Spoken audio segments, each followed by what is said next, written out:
স্বাগতম সবাইকে। এখন আমরা কথা বলবো মার্কেটিং ফানেল নিয়ে। আপনার ক্যাম্পেইনে গোল বা অবজেক্টিভ সেট করার সময় এই মার্কেটিং ফানেল নিয়ে আপনাকে কনসার্ন থাকা লাগবে। ফানেল নিয়ে ডিসকাশনের আগে একটা সিনারিও এক্সপ্লেইন করি। ধরেন গরু দুধের একটা ব্র্যান্ড যেমন ডানো নিয়মিত কাস্টমার আপনি। একদিন দেখলেন বাজারে নতুন একটা পাউডার মিল্ক আসলো, বিভিন্ন জায়গায় তাদের বিজ্ঞাপন দেখতে পেলেন আপনি। আরেকদিন দোকানের শোকেজে সেই নতুন ব্র্যান্ডের একটা প্যাকেট দেখলেন। গত 2 মাস ধরে তাদের বিজ্ঞাপন দেখেছেন বলে আপনি একবার তাদের প্যাকেটটা হাতে নিলেন, প্যাকেজিং দেখলেন, দাম দেখলেন, কী কী এক্সট্রা বেনিফিট আছে তাও দেখলেন, কিন্তু কিনলেন না। সেই ডানো দুধের প্যাকেট নিয়ে বাসায় ফিরলেন। আরও কিছুদিন পর সেই নতুন ব্র্যান্ড একটা অফার দিল, প্রতি প্যাকেটে 30% এক্সট্রা দিচ্ছে। আপনি আর একটু নড়ে চড়ে বসলেন। সো একদিন দোকানে গিয়ে দেখলেন আপনি নিয়মিত যে ব্র্যান্ডের গরুর দুধ কিনেন সেটা নাই দোকানে, অথচ আপনাকে মিল্ক পাউডার নিয়ে যেতেই হবে। এখন কি করলেন? ওই যে নতুন যে ব্র্যান্ডের কথা এতদিন ধরে শুনে আসলেন, তাদের একটা প্যাকেট কিনে বাসায় ফিরলেন। এই সিনারিওটা দিয়ে মার্কেটিং ফানেল এক্সপ্লেইন করা যায়। আপনি শুরুতে যে নতুন ব্র্যান্ডের কথা জেনেছিলেন, তার মানে আপনি ব্র্যান্ডটা নিয়ে অ্যাওয়ার হয়েছিলেন। এরপর একদিন যে হাতে নিয়ে প্যাকেটটা দেখেছিলেন কিন্তু কিনেননি, সেটা হলো কনসিডারেশন বা ইন্টারেস্ট গ্রো করা।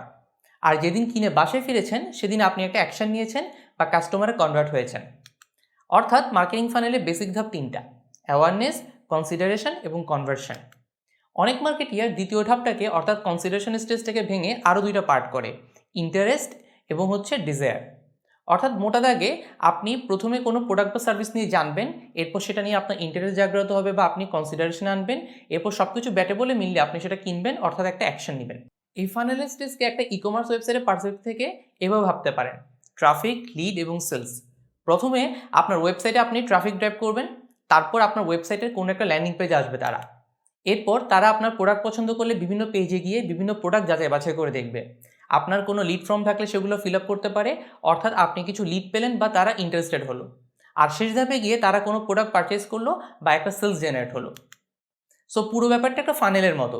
স্বাভাবিকভাবে ফানেলের প্রথম ধাপে অডিয়েন্স বেশি থাকবে, পরের ধাপগুলোতে আস্তে আস্তে কমতে থাকবে। এটাই ফানেলের নেচার। এখন মার্কেটিং অবজেক্টিভ সেট করার সময় এই মার্কেটিং ফানেল নিয়ে কেন আপনাকে কনসার্ন থাকতে হবে? অনেক নতুন মার্কেটিয়ার বা ইমপ্রেশন ম্যানেজাররা ফানেল মেনটেন না করে প্রথম ক্যাম্পেইন থেকে সেলস আশা করতে থাকে। এখন দেখেন, আপনার অডিয়েন্স যদি আপনার প্রোডাক্ট বা সার্ভিস নিয়ে যদি অ্যাওয়ারই না হয়, তারা কনসিডারেশন স্টেজে না থাকে, তাহলে তারা কেন কনভার্সন অ্যাকশন নিবে? অর্থাৎ ফানেলে স্টেজ বাই স্টেজ আপনাকে আগাতে হবে। প্রথম কিছু মাসে মার্কেটিং ক্যাম্পেইনে ফোকাস থাকা উচিত অ্যাওয়ারনেস বিল্ড করার উপর। আপনার টার্গেট অডিয়েন্স যদি আপনার ব্র্যান্ড নিয়ে জানা শুরু করে, এরপর তাদেরকে কনসিডারেশন স্টেজে নিয়ে যাওয়ার জন্য ক্যাম্পেইন ছাড়তে হবে। এরপর আসতে পারে ডিরেক্ট সেলস ফোকাস ক্যাম্পেইন। তবে হ্যাঁ, একেবারে যে ধাপে ধাপে সিকোয়েন্স অনুযায়ী যেতেই হবে এমনটা না, আপনি চাইলে প্যারালালি আগাতে পারেন। কিন্তু সবসময় মাথায় রাখতে হবে, একদম প্রথম ক্যাম্পেইন থেকে হুড়মুড় করে সেলস আশা করাটা বোকামি।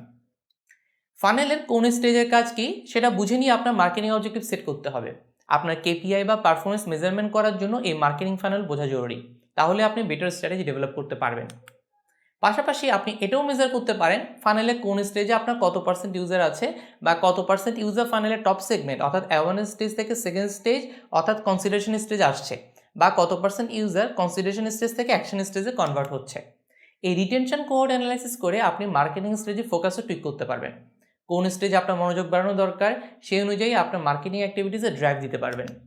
অর্থাৎ এভাবে মার্কেটিং ফানেল নিয়ে পর্যাপ্ত জ্ঞান নিয়ে আপনি স্ট্র্যাটেজি সাজাতে বসলে আরও বেশি ইফেক্টিভ আউটপুট পাবেন। এখন এ পর্যন্তই। Happy learning.